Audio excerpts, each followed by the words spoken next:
Kia EV5 arrive en Europe avec une vitesse de charge décevante, 4,61 m de long.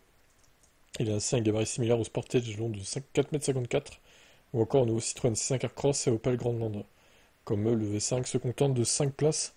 Il met en revanche en avant un grand coffre de 566 litres. Il y a en plus un coffre à l'avant de 44 litres.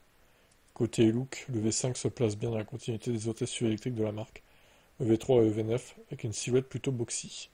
Une déclinaison GT-Line est au menu, avec des jantes 19 pouces et un bouclier spécifique. Pour l'Europe, le V5 change de batterie, exit la LFP, proposée en Chine. Pour la version européenne, il y aura une NMC de 81,4 kWh. L'autonomie avec la config de base jante 18 pouces est de 530 km.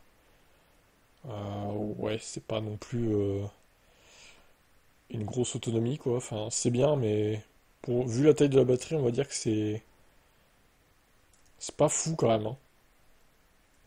Mais bon, c'est un gros véhicule. Et puis, encore une fois, l'aérodynamique, ça va pas être son fort, du coup. Alors, ça serait une architecture 400 volts et non 800 volts. La puissance maximum de recharge en DC est de 150 kW. Chargeur embarqué 11 kW en AC, donc, et V2L comme d'hab.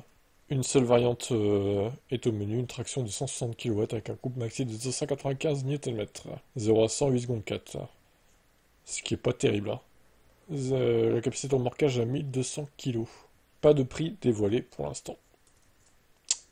Et bien, c'est pas dingo quand même, hein, l'offre là. Et je pense qu'il va être cher. En plus, il n'aura pas le droit au bonus, lui non plus. Donc, alors c'est vrai qu'il y a un coffre énorme, 566 litres. Maintenant, il va falloir voir le prix, hein. Et je pense que connaissant Kia, ce sera pas très bien placé, hein. Ils partent avec le désavantage de ne pas avoir de bonus en plus. À voir.